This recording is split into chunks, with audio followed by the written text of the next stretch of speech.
ஒரு மனிதன் குடுக்கல் வாங்கல் பண்ணும்போது உன்னுடைய குணம் தெரிஞ்சிடும்.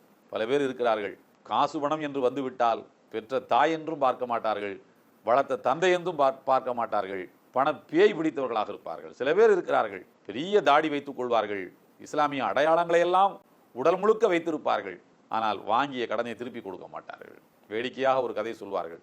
ஒரு பெரிய மனிதர், அவரை பார்த்தால் ஏதோ நபிகள் நாயகம் ஸல்லல்லாஹு அலைஹி வஸல்லம் அவர்களுக்கு பக்கத்து வீட்டுக்காரரை போல தோன்றும், ஒரு நபி தோழரை போல தோற்றம் அளிப்பார் அவர். அப்படிப்பட்ட மனிதர் ஒரு சராசரியான மனிதரிடத்திலே கடன் வாங்கியிருக்கின்றார். வாங்கிய கடனை திருப்பி கேட்க போனால் நாளைக்கு வா, நாளைக்கு மறுநாள் வா, அடுத்த வருடம் வா என்று அவரை அலைக்கழித்து கொண்டே இருந்தார். ஒரு நாள் அவரை வளைத்து பிடித்து அவருடைய அலுவலகத்துக்கு போய்விட்டார். அவர் இருக்கின்ற நேரமாக பார்த்து, தயவு செய்து எனக்கு என்னிடத்திலே வாங்கிய கடனை திருப்பி தாருங்கள் என்று அவர் மன்றாடிய போது, அவர் தன்னுடைய டேபிளுக்கு கீழே இருக்கக்கூடிய டிராயரை இழுத்து திறந்து அதில் இருந்து ஒரு புளியங்கொட்டையை தூக்கி டேபிளிலே வைத்தாராம். சொன்னாராம், இந்த புளியங்கொட்டையை இன்றைக்கு நான் பூமியில் மண்ணை தோண்டி புதைக்கப் போகின்றேன். அது மெல்ல செழித்து வளர்ந்து பெரிய மரமாகி புளியங்காய்களை அது விளைத்து என்னை பெரிய செல்வந்தனாக ஆக்கும். அப்படி அது மரமானவுடன் முதல் தடவை அதை பறித்து விற்று அதில் கிடைக்கிற லாபத்தை வைத்து உன் கடனை தான் அடைக்கப் போகின்றேன் என்று சொன்னாராம். கடனை கொடுத்தவர் ஒரு மாதிரியாக சிரித்திருக்கின்றார். என்னடா இப்படி ஏமாற்றுகின்றானே என்று.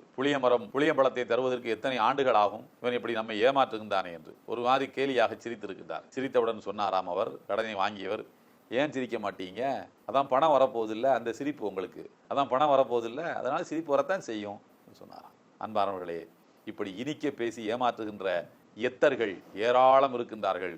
தோற்றத்தில் தன்னை பெரிதாக காட்டிக்கொண்டு உலகத்திலே வாழ்ந்து கொண்டிருக்கின்றார்கள். ஹஜ்ரத் உமர் ரலியல்லாஹு அன்ஹு சொல்கிறார்கள், ஒரு மனிதன் தொழுகையில் காட்டுகின்ற பணிவையும் குலைவையும் வைத்து அவனை நம்பி ஏமாந்து விடாதீர்கள். காசு பணத்தில் ஒரு மனிதன் எப்படி நடந்து கொள்கிறானோ அதுதான் அவனுடைய இயல்பு சுபாவம். மாலிக் இப்னு தீனார் என்கிற புகழ்மிக்க ஒரு இறைநேச செல்வர் இருந்தார். அவருடைய தந்தை பெயர் தீனார், மாலிக் அவருடைய பெயர். அவர்கள் சொன்னார்கள், தீனார் என்றால் அரபு மொழியிலே தங்க காசு என்று பொருள். தீனார், அதை தீன் நார் என்று இரண்டு சொற்களாக பிரித்து சொன்னார்களாம். தீனார் என்றால் தங்க காசு, ஆனால் அவர்கள் சொன்னது தீன் நார். இரண்டு சொற்களின், இரண்டு வார்த்தைகளின் இணைப்பு தான் தீனார்.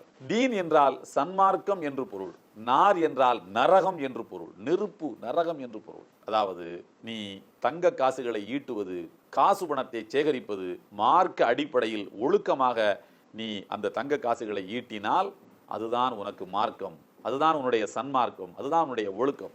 நெறி தவறி தவறான பாதையில் அந்த பொருளை ஈட்டினால் அதுதான் உனக்கு நரகம்.